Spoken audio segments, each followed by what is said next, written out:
अन्यथा तद्घटनात्, अन्यथा तद्घटनात्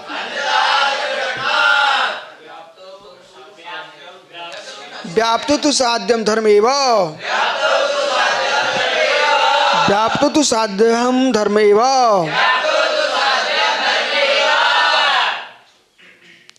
सुनो, ये बहुत सुंदर सूत्र है। व्याप्ति के काल में धर्म ही साध्य होता है।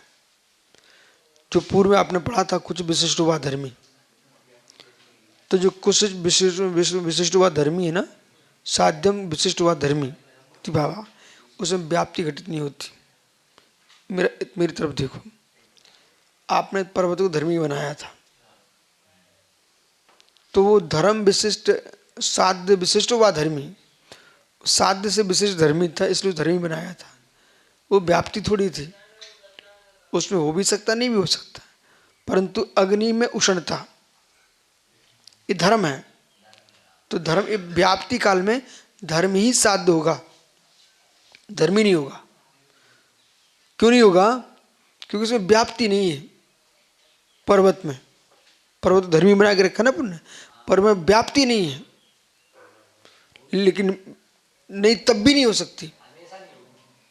अंतर्व्याप्ति और बहिर्व्याप्ति, बहिर्व्याप्ति के काल में ये तुम व्याप्ति के, लेकिन वास्तव में व्याप्ति तो अंतर्व्याप्ति है ना, तो अग्नि धर्म में ही लगेगी और धर्म विशिष्ट धर्मी में नहीं लगेगी। जो साध्य विशिष्ट धर्मी बनाया आपने, उसमें नहीं लगेगी।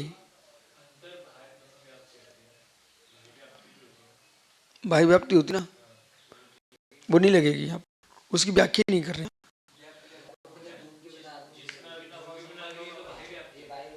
क्या?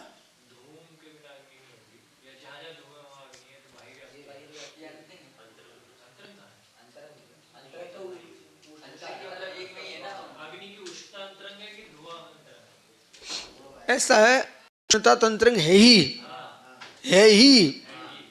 ठीक है। उष्णता धूम क्या ना पर सापेक्ष है, इसलिए बहिरंग कहा गया है।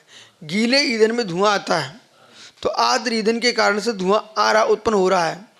परंतु ये भी सत्य है, बिना अग्नि के धुआं नहीं होता, इसलिए व्याप्ति तो आपको स्वीकार करना पड़ेगी, ठीक है। लेकिन बाह्य निमित्त के कारण बहिरंग है, तो ध्यान दिमाग में, बाह्य निमित्त के कारण बहिरंग है, लेकिन वास्तव में अग्नि के बिना धूम होता ही नहीं है। आप एक शब्द क्यों बोलते रहते हो? आप दोनों तरफ से बोलो ना भाई, हम जैसा हम बोल रहे हैं। ईंधन की आर्द्रता के निमित्त से हो रहे, इसलिए बहिरंग है, निमित्त प्रधान होने से। परंतु वो व्याप्ति क्यों है? क्योंकि अग्नि के बिना धूम होता नहीं है। परंतु यहां धर्मी साध्य क्यों बना रहे हैं? क्योंकि पर्वत को अग्निमान है, वहां व्याप्ति नहीं हो रही है। और पर्वत में धूम भी व्याप्त नहीं है। जैसी व्याप्ति होना चाहिए वैसे पर्वत में धूम की व्याप्ति नहीं है। अग्नि के कारण धूम होता है, और धूम के कारण पर्वत को धर्मी बनाया है, अग्नि के कारण। परंतु अग्नि के कारण धर्मी बनाया, पर सापेक्षता होने के कारण इसको पूर्ण आप व्याप्ति घटित कर ही नहीं सकते, ही नहीं है।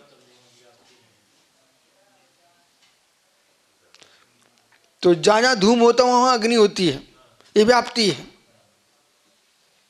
ये क्या है? व्याप्ति है। जहां धूम होता है वहां अग्नि होती है।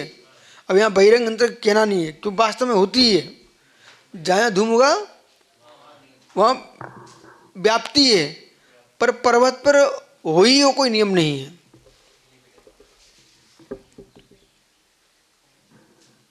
अग्नि विशिष्ट पर्वत नहीं, वहां अग्नि विशिष्ट जो पर्वत है ना, उसको हम व्याप्ति काल में धर्मी नहीं बनाएंगे, साध्य नहीं बनाएंगे।